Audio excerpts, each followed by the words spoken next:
Bismillahirrahmanirrahim. Kita lanjutkan bahwa setelah masuknya Hamzah dan Umar dalam Islam, semakin kuatlah barisan Islam pada saat itu. Ya. Kisah Islamnya Umar ada banyak riwayat. Salah satunya adalah Umar mengolok seorang sahabat yang masuk Islam, sahabat dari Al-Makhzum. Beliau mengolok-olok dia. Umar mengolok, mengejek dia. Kenapa kamu masuk Islam? Apa kamu keluar dari agama nenek moyang? Itu dia mengolok-oloknya. Sahabat tersebut mengatakan, wahai Umar, jangan urus orang lain, urus saja keluargamu sendiri, baru mengurus orang lain. Siapa maksudmu? Kata sahabat itu, saudarimu sendiri sudah masuk Islam lebih dulu bersama suaminya. Akhirnya Umar bergegas menuju rumahnya Fatimah. Umar berkata, apa ini yang saya dengar ini? Benarkah kalian sudah masuk Islam? Akhirnya Umar memukul kepala Fatimah sampai berdarah. Fatimah bangkit. Terserah wahai Umar, kamu setuju atau tidak, kamu mau marah atau tidak, saya tetap akan berada di atas jalan Allah dan Rasulnya. Saya tetap beriman kepada Muhammad sebagai Rasulnya. Hanya Umar melihat darah keluar dari kepala saudarinya, dia kasihan, dan melihat ada selembaran di bawahnya, di dekatnya Fatimah. Umar mau mengambilnya. Jangan, kata Fatimah, kamu tidak boleh memegangnya, kamu harus mandi dulu kalau mau. Akhirnya Umar mandi dan dibacakan oleh Fatimah surah Toha. Toha ma anzalna 'alaikal Qur'ana litashqa illa tadhkiratan liman yakhsha tanzilan mimman khalaqal arda was samawatil 'ula ar-rahmanu 'alal 'arsyi istawa lahu ma fis samawati wa ma fil ardi wa ma bainahuma wa ma tahtas thara wa in tajhar bil qawli fa innahu ya'lamus sirra wa akhfa Allahu la ilaha illa huwa lahul asmaul husna. Umar mendengar ayat yang dibacakan Fatimah bergetar jiwanya. Dia mengakui ini adalah bukan perkataannya Muhammad sebagaimana orang-orang Quraisy mengatakan. Ini bukan syair sebagaimana orang-orang Quraisy katakan, dan ini adalah bukan perkataan manusia seperti ini, kata Umar. Fatimah, di mana Muhammad sekarang? Umar bertanya. Umar diantar ke rumah Dar Arqam bin Abil Arqam. Di situ Nabi dan para sahabatnya Nabi sedang memberikan pelajaran kepada sahabat-sahabatnya. Umar ketok pintu dan terdengar, dan orang yang di dalam tahu bahwa itu adalah suaranya Umar. Bergemuruh orang-orang, takut. Hamzah mengatakan, ada apa dengan kalian? Umar datang, kata orang yang di dekat pintu. Bukakan pintu, silahkan. Kalau dia berniat baik, kita terima dengan baik. Tapi kalau dia berniat buruk, saya akan membunuh dia, kata Hamzah. Umar masuk. Akhirnya Umar di situ bersyahadat dan bertakbirlah semua orang yang di dalam ruangan itu. Umar dan Hamzah ini adalah dua orang yang ditakuti di masyarakat di Makkah, di Quraisy saat itu. Tidak ada orang yang mengalahkan Umar dalam bergulat. Ini di Makkah tidak ada yang mengalahkan Umar dalam bergulat. Tidak ada. Nah, kemudian Hamzah, tidak ada yang seberani Hamzah. Dia hobinya adalah berburu singa. Kesenangan yang tidak lumrah. Ini mempertaruhkan nyawa. Tidak sembarangan orang yang berani melakukan hal ini. Hanya Hamzah yang berani, dan dia hobi, dia senang dengan tantangan maut. Itulah Hamzah. Makanya tidak ada orang yang berani melawan dua orang ini, yaitu Hamzah dan Umar. Oleh sebab itu, saat Umar dan Hamzah masuk Islam, semakin kuatlah barisan Islam pada saat itu. Saat Umar masuk Islam, bertakbirlah semua orang dalam ruangan itu. Kemudian Umar berkata, "Ya Rasulullah, bukankah kita berada dalam kebenaran dan mereka orang-orang Quraisy berada dalam kebatilan?" Kata Nabi, "Betul ya Umar." "Lalu mengapa kita harus bersembunyi wahai Rasulullah?" kata Umar. Akhirnya Umar dan Hamzah keluar menuju Masjidil Haram berjalan dan diikuti oleh para sahabat-sahabat yang sudah masuk Islam. Tidak ada yang berani menghalangi mereka berdua. Itu adalah salah satu riwayat dari sekian banyak riwayat tentang kisah masuknya Umar dalam agama Islam. Semua riwayat itu ada celahnya, ada dhaifnya. Yang paling mendekati kebenaran, yang paling sahih adalah Umar masuk Islam gara-gara doa Nabi SAW. Nabi pernah berdoa, "Allahumma ayyidil Islam bi ahadil Umarain." Ya Allah, kuatkanlah Islam dengan masuknya salah satu Umar. Umar yang pertama adalah Umar bin Khattab. Umar yang kedua adalah Umar bin Hisham, yaitu Abu Jahal. Allah kabulkan doa nabinya, Allah memilih Umar bin Khattab. Itu tadi tentang kisah Hamzah dan Umar. Kisah Umar banyak riwayat, namun telah kita sebutkan mana satu yang lebih mendekati kebenaran, yang lebih sahih. Nah, setelah Nabi SAW mengumumkan kepada seluruh penduduk Mekah secara terang-terangan, yakni beliau naik ke Bukit Sofa dan mengumpulkan semua orang. Nah, setelah Nabi mengumumkan kepada seluruh penduduk Mekah, kabar tentang kenabian beliau tersebar di seluruh kota Mekah. Tidak ada satu orang pun yang tidak tahu tentang kabar bahwa ada Nabi di zaman ini. Kabar tentang kenabian itu menimbulkan reaksi yang bermacam-macam di kalangan masyarakat. Yang pertama, ada yang langsung masuk Islam. Mereka adalah orang-orang yang dari kasta rendah, baik itu hamba sahaya atau budak, atau bukan budak tetapi marganya rendah. Kita tahu bangsa Arab itu bermacam-macam, ada yang tinggi, ada yang rendah. Nah, orang yang dari kasta rendah, ya biasanya mereka terzolimi dengan kasta-kasta yang lebih besar, yang lebih kuat.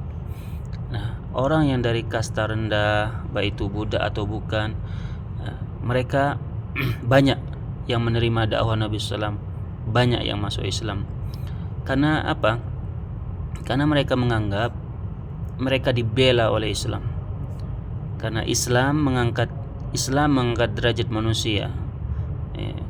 Barometer ukuran Islam itu adalah ketakwaan. Jadi di mata Allah semua manusia itu sama. Yang membedakan mereka hanyalah siapa yang paling bertakwa. Jadi manusia itu sama di mata Allah. Allah tidak melihat nasab atau status mereka. Yang Allah jadikan patokan adalah siapa yang paling bertakwa, dialah yang terbaik, walaupun dari kalangan rendah. Oleh sebab itu, golongan yang pertama ini golongan orang-orang yang kasta rendah, banyak yang masuk Islam. Nah, itu reaksi yang pertama. Reaksi yang kedua adalah dari orang-orang pemimpin-pemimpin suku Quraisy, ini orang-orang elit. Mereka menolak sebab mereka merasa kepentingan mereka tergeser dengan datangnya Islam. Mereka tentu tidak mau disamakan dengan budak-budak. Mereka tidak mau duduk ngaji bareng dengan budak mereka. Mereka menentang ajaran Nabi SAW. Mereka memberikan perlawanan. Mereka memusuhi Nabi SAW dengan segala cara. Dakwah Nabi SAW membutakan mata hati mereka. Dulu mereka mengagung-agungkan Nabi. Dulu mereka mengatakan, menggelari Nabi adalah orang yang paling jujur, amanah. Kita tahu cerita Nabi sejak kecil mereka menghormati dan mengagungkan Nabi SAW. Ya, namun sekarang bagaikan orang yang buta. Mereka terbalik 100%. Mereka melawan Nabi, mengatakan Nabi pembohong, mengatakan Nabi tukang syair, pendusta. Padahal dahulu mereka mengatakan Nabi adalah manusia yang paling jujur. Nah, sekarang mereka gelisah, terutama ketika melihat pemeluk Islam semakin hari semakin banyak. Dan mereka ini tidak takut dengan majikannya, dengan tuannya. Mereka tidak takut mengatakan saya sudah Muslim, saya sudah mengikuti Nabi Muhammad SAW. Nah, bagaimana tidak kepanasan orang-orang pembesar-pembesar Quraisy saat itu. Terjadilah banyak reaksi, ya, penolakan dari pemimpin-pemimpin Quraisy. Yang pertama datang dari Abu Jahal, ya, seperti yang sudah saya ceritakan sebelumnya, bagaimana Abu Jahal mencaci maki Nabi SAW, kemudian dibela oleh pamannya yaitu Hamzah, dan itu penyebab Hamzah masuk Islam. Nah, perlakuan Abu Jahal itu adalah reaksi dari viralnya Nabi Muhammad, yaitu setelah Nabi kita mengumumkan kepada semua orang bahwa beliau adalah utusan Allah. Nah, itu reaksi yang pertama datang dari Abu Jahal. Yang kedua datang dari Utbah bin Rabi'ah. Utbah bin Rabi'ah terkenal dengan nama Abul Walid. Dia juga termasuk dedengkot dari dedengkot-dedengkotnya pemimpin kafir Quraisy, sama seperti Abu Jahal, Abu Lahab. Ya, Utbah juga termasuk dedengkot orang-orang Quraisy, kafir Quraisy. Nah, mereka berkumpul di suatu majelis, di tempat biasa mereka berkumpul membahas jika ada permasalahan, ya, ketua-ketua kabilah itu berkumpul di situ, di majelis itu. Nah, membahas bagaimana cara menghentikan dakwah Nabi Muhammad SAW. Akhirnya mereka sepakat mengutus Utbah bin Rabi'ah untuk bernegosiasi. Utbah bin Rabi'ah berangkat dan menemui Nabi SAW. Utbah berkata, "Wahai keponakanku, kita tahu jelas bahwasanya kau ini dari keluarga yang terhormat, dari keturunan yang terpandang. Kenapa kau datang dengan ajaran yang memecah belah persatuan? Kami akan memberikan apapun yang kau mau, asalkan kau berhenti melakukan apa yang sedang kau lakukan, asalkan kau berhenti menyebarkan agama Islam." Ya, yang pertama, jika kau inginkan harta, kami akan kumpulkan semua harta kami, lalu kami serahkan kepadamu agar menjadi orang yang paling kaya. Jika yang kau inginkan adalah kekuasaan, maka kami akan menjadikanmu kepala suku. Jika kau ingin menjadi raja, kami akan mengangkatmu menjadi raja, asalkan kau berhenti menyebarkan ajaranmu ini, kata Utbah. Nabi bersabda, "Kau sudah selesai wahai Abul Walid?" "Ya," kata Utbah. "Lalu dengarkan jawabanku," kata Nabi SAW. Nabi membacakan surah Al-Fussilat dari ayat pertama sampai ayat Sajdah. Ya, Nabi sujud dan berkata kepada Utbah, "Wahai Abul Walid, kau sudah mendengarkan apa yang barusan kau dengar. Selebihnya terserah kamu." Nah, ternyata Utbah itu dari awal menutup telinganya saat Nabi membacakan ayat Al-Quran, karena dia sangat paham dengan yang dia sedang dengar. Ya, tidak seperti kita membaca Al-Quran namun tidak paham apa yang kita baca. Mereka tidak. Jadi Utbah menutup telinganya karena dia paham terhadap apa yang Nabi sedang ucapkan.